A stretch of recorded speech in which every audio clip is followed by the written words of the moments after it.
Hey everyone, Teacher Michelle here, and I'm glad you're back.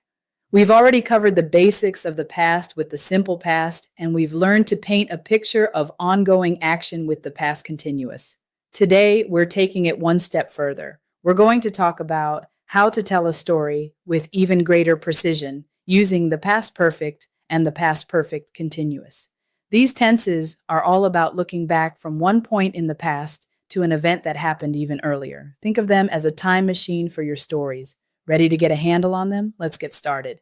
Let's start with the past perfect. This tense is a true storytelling tool. We use it to describe an action that was completed before another action in the past. The timeline is key here. Key uses for this tense: sequencing past events. It clarifies which of two past actions happened first. Example: when I arrived at the station, the train had already left. Did the arrival happen first or the leaving of the train? The past perfect tells us the train's departure was the first event and my arrival was the second. It happened before my arrival. Or to give a reason or explain a past event. Example: I was so tired because I had worked all day. The reason for my tiredness happened in the past, and my tiredness itself happened later, also in the past. Also with the word after to show a completed action. Example: after she had finished her homework, she went out to play. The homework was completely finished before she went out. The form used, we use had plus the past participle of the verb. Example: I had finished. They had gone. So remember, past perfect is your signal that you're talking about an event that occurred before another moment in the past.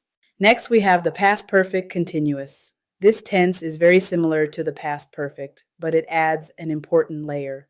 It emphasizes the duration of an action that was in progress before a specific time in the past. Key uses for this tense: an action that started in the distant past and was continuing up to a later point in the past. Example: I was so tired because I had been working all day. The focus here is on the duration of the work. The continuous nature of the action is what caused me to be tired. Also used to give a reason for a past event, focusing on the ongoing nature of the cause. Example: her eyes were red because she had been crying. The crying was a continuous action that occurred before the later event, her red eyes. The past perfect continuous highlights the process of crying, not just that she cried once. We use it to talk about how long something had been happening up to a certain point in the past.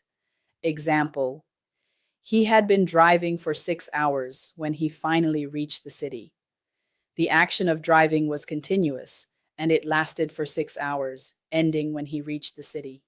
The form that is used, we use had plus been plus the verb with an ing ending.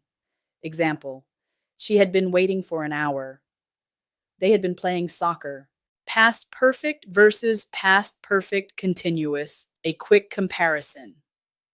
Let's quickly recap the difference. Both tenses talk about the past of the past, but their focus is different. Past perfect, I had finished the report, focuses on the completion of an action before another past event. The report was done. Past perfect continuous, I had been working on the report, emphasizes the duration or continuous nature of the action that led up to another past event. I was busy with the report for a long time. So let's compare. I had studied for the test. The studying was complete before the test. I had been studying for the test. I was tired because of the continuous studying leading up to the test. Well, to finish up, now it is your turn to tell the story. The past perfect and the past perfect continuous are your secret weapons for telling complex stories and explaining cause and effect in the past. They're what allow you to clearly sequence events for your listener or reader. I know these tenses take some getting used to. Your task now is to start paying attention to them when you read and listen. Try to identify why the writer or speaker chose that specific tense. And then, most importantly, practice using them in your own conversations and writing to make your stories richer and clearer. Keep up the fantastic work, and I'll see you in the next lesson.